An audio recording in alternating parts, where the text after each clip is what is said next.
Happy 2019, everybody.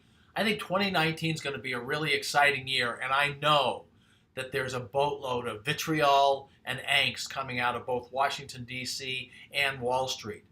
Yet I still remain optimistic about this coming year. And in that spirit of optimism, I want to start my weekly videos with some ideas about how you can become more successful, specifically in your sales endeavors. And with that in mind, let's start with a discussion of trust and respect. In her 2015 book, it was a bestseller on the New York Times list, Harvard psychologist Amy Cuddy said that when you meet somebody for the first time, they really are making a snap judgment on two things. Can I trust this person and can I respect this person? Now, in a business climate or a professional climate, most people think that the first thing that they need to portray and that the person talking to them is going to be concerned with is whether or not that person is competent. But that's just not the case. And it goes back to evolutionary times. It goes back to when we were cavemen or cavewomen, and it goes back to our idea of survival.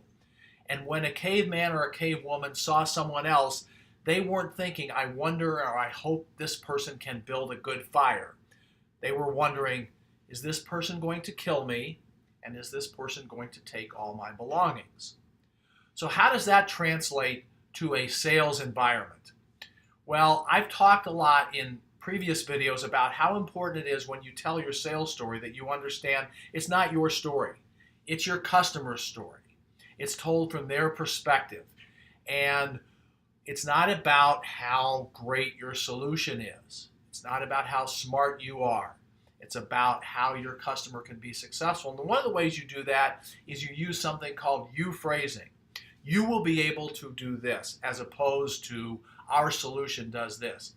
And you also use the hero model. And when you do that, you start to build this rapport and you start to build this trust. And when that happens, then your customer or your prospect will be interested in your competence, but not until they know that they can trust you and that they can respect you. Now, this flies in the face of a lot of training that we've all been through, me included, and that was that we should talk to our customers about what we will be able to do together, because we engenders this idea of partnership and collaboration, but the science just doesn't support that. If you'd like to learn more, send an email to the address below with you phrasing in the subject line, and as always, thanks for your attention.